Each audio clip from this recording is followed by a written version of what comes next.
Aujourd'hui, la carence en fer et ce qu'on peut y faire. Une vidéo placée sous le signe de l'humour. On va passer un bon moment.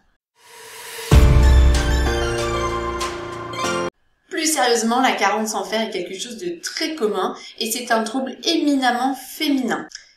Pourquoi? Parce que nous avons nos règles et que durant les menstruations, nous perdons du sang. Pour certaines, beaucoup de sang. Donc les femmes en âge de procréer sont une population cible de la carence en fer. Ce cycle féminin est la première cause de carence, mais il en existe d'autres. Il existe aussi des troubles de l'assimilation du fer. Finalement, c'est votre intestin qui va finir d'assimiler les micronutriments. L'absorption du fer peut être contrariée par un intestin qui est hyper perméable. Normalement, les cellules de l'intestin, on les appelle les jonctions serrées et comme leur nom l'indique, elles sont censées être liées entre elles. Lorsque l'intestin est devenu hyperperméable, elles se sont désolidarisées légèrement, laissant passer des petites molécules, des bactéries dans le système sanguin. C'est par là que le fer peut passer finalement. Il ne va pas être absorbé, mais va se retrouver sous forme de molécules un peu trop grosses dans l'organisme. Ce qui n'est donc pas idéal en termes de santé puisqu'il va provoquer une oxydation importante. Dernier point, la dysbiose peut elle aussi contrarier l'absorption du fer. En fait, c'est quoi? C'est le déséquilibre des familles qui habitent notre intestin. Il y a des centaines de familles bactériennes différentes, de levures différentes dans notre intestin. Et pour chacun d'entre nous, c'est unique. C'est notre microbiote intestinal. Selon les familles qui l'habitent, il va être plus ou moins efficace pour synthétiser et absorber les différents micronutriments. Lorsque cet équilibre est très perturbé, notre corps n'a plus la capacité d'intégrer toutes ces petites molécules. Finalement, c'est notre microbiote intestinal qui rend ce que l'on mange biodisponible. Avant donc de remonter son taux de fer dans l'organisme, il est donc important de s'occuper de la cause. Parce que sinon, vous pourrez prendre ou manger tout le fer que vous voulez, ça ne solutionnera jamais le problème. À propos, lorsqu'on parle de fer et de carence, il faut en avoir la certitude. On ne peut pas se complémenter tant que l'on n'est pas absolument certaine de manquer de fer. Pour cela, il y a plusieurs moyens. Soit vous pouvez faire pratiquer un dosage sanguin qui sera prescrit par votre médecin. Le plus couramment dans les analyses, on va retrouver le dosage de la ferritine qui est déjà très intéressant. Mais pour avoir vraiment une idée plus précise du cycle du fer, il faut faire réaliser un bilan que l'on nomme martial. Une fois cette certitude acquise, pour investiguer sur la cause, là on peut chercher à savoir si on a ce fameux intestin hyperperméable. Et dans ce cas, on peut faire une coproculture pour chercher des molécules particulières, les LPS, lipopolysaccharides, ou la zonuline, qui toutes deux témoigneraient d'une perméabilité intestinale. Une fois la cause établie, on essaye de la prendre en charge. Donc, si c'est le fait de règles très abondantes, il y a une plante qui est utilisée depuis des siècles qui s'appelle la bourse à Pasteur et qui a vraiment un effet anti-hémorragique. Vous pouvez dans ce cas la prendre 3 ou 4 jours avant l'arrivée des règles. Si la cause est plutôt une dysbiose ou de l'hyperperméabilité, dans ce cas-là, il existe des compléments spécifiques, généralement qui s'appellent Perméa quelque chose. Vous pouvez aussi encore aller plus loin, il existe aujourd'hui des sociétés qui vous proposent un échantillonnage très précis de toutes les bactéries qui vous habitent. Finalement, une cartographie de votre microbiote intestinal. Les signes principaux de la carence en fer. En premier lieu, la chute de cheveux. C'est le plus repérable et c'est généralement ce qui nous alerte. Pourquoi est-ce qu'on perd nos cheveux quand on manque de fer? Parce que ce minéral est responsable de l'oxygénation, donc l'oxygénation du bulbe capillaire. Donc, quand on est en manque de fer, eh bien, nos bulbes s'oxygènent moins bien, donc nos cheveux ne poussent pas bien et surtout, ils tombent. Deuxième signe clé, c'est la fatigue. Une fatigue récurrente, une fatigue que l'on n'arrive pas à solutionner avec les moyens classiques. Quel est le lien avec le fer? Il est en fait un cofacteur de la production d'ATP. L'ATP, c'est notre carburant à nous, notre forme d'énergie. produit par nos cellules. Et cette production de carburant est fer dépendante. Dans ce qui est visible, on va avoir aussi une pâleur caractéristique, un essoufflement prononcé, de la tachycardie. On peut aussi ressentir une baisse de morale, une baisse de motivation. Pourquoi? Parce que le fer est un cofacteur de nos neurotransmetteurs, c'est-à-dire de nos petits messagers chimiques.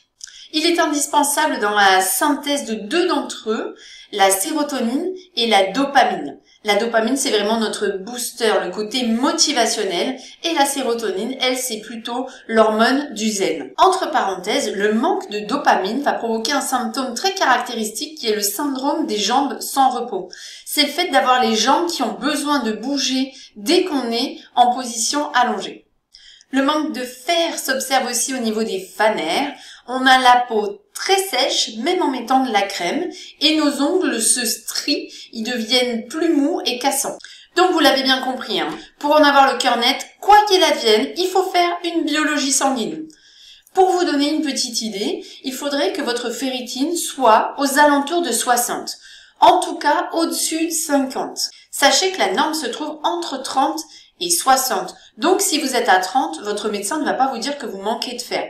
Pourtant, on estime que la valeur santé est bien au-delà de ça. Donc on vise 60 pour essayer d'arriver à 50. Quelle solution pour le faire remonter?